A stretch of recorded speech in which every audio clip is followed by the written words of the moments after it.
गिरीश महाजन आपल्याबरोबर आहेत। पंतप्रधान नरेंद्र मोदी नाशिक दौऱ्यावर येत आहेत, त्याविषयी जाणून घेऊयात। भाऊ, कशी तयारी झाली आहे?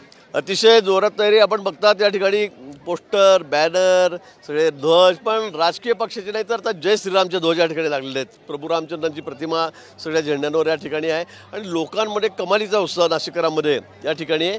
आज युवा दिन आहे, विवेकानंदांची जयंती या ठिकाणी आहे आणि युवा महोत्सवही आहे। देशभरातले 7,000 तरुण या ठिकाणी आलेले आहेत। 5 दिवस हा कार्यक्रम चालणार आहे आणि म्हणून आज सगळ्या गर्दीचे रेकॉर्ड तुटतील। विशेष करून युवा वर्ग जो आहे 18 ते 25ला तो मोठ्या संख्येमध्ये या ठिकाणी या कार्यक्रमाला येईल। भाऊ, या ठिकाणी रोड शो तो दिसतोय, आणखीन काय काय कार्यक्रम तुम्ही प्लॅन केलेले आहेत मोदी साहेबांचे? नाही, मोदीजी आल्यानंतर या ठिकाणी रोड शो होईल। नंतर स्वामीना आपल्या काळाराम मंदिरामध्ये ते त्या ठिकाणी जातील, राम घाटावर त्या ठिकाणी जातील। देशाचे पहिले पंतप्रधान आहेत की जे काळाराम मंदिरामध्ये जाणार आहेत। ते गोदावरीची या ठिकाणी जलपूजन करणार आहेत, ते पाण्याचं पूजन करणार आहेत। म्हणजे पहिल्यांदा 75 वर्षामध्ये एक पंतप्रधान हे या ठिकाणी काळाराम मंदिर आणि घाटावर त्या ठिकाणी जात आहेत। हे आजच्या या कार्यक्रमाचं वैशिष्ट्य आहे। नाशिककरांचा कसा त्याला रिस्पॉन्स मिळतोय? रोड शोला तर गर्दी होताना दिसते। आपणच बघाल, अतिशय मोठ्या संख्येमध्ये सगळे नाशिककर या ठिकाणी हजर होत आहेत, येत आहेत। विशेष करून तरुण तरुणी, महाविद्यालय विद्यार्थी, खूप मोठा उत्साह आज नाशिककरांमध्ये या ठिकाणी आपल्याला बघायला मिळतोय।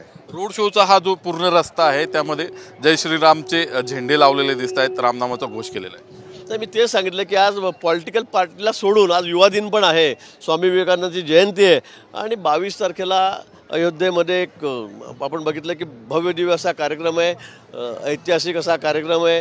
त्यामुळे सगळ्यांचं लक्ष आता 22कडे आहे आणि त्याची पूर्वतयारी काळाराम मंदिरामध्ये साहेब जाणार आहेत असं म्हणायला हरकत नाही की त्याची जी पूर्वतयारी चाललेली आहे।